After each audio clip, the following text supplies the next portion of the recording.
You guys, I learned this earlier today and do you remember when we talked about when you could take a picture of food and click the information button and the recipe would show up of that food? You can do something similar with clothing tags. All of those symbols, if you don't know what they mean, guess what? Your phone does. Okay, I'm trying this. I got a sweatshirt with symbols on it. All right, take a picture.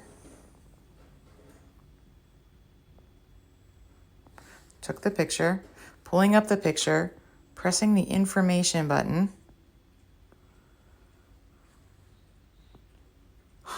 Laundry care. Look at that. It tells me how to take it. Wow, where's this been my whole life? And make sure to like and follow for more tips and tricks from a tech girl.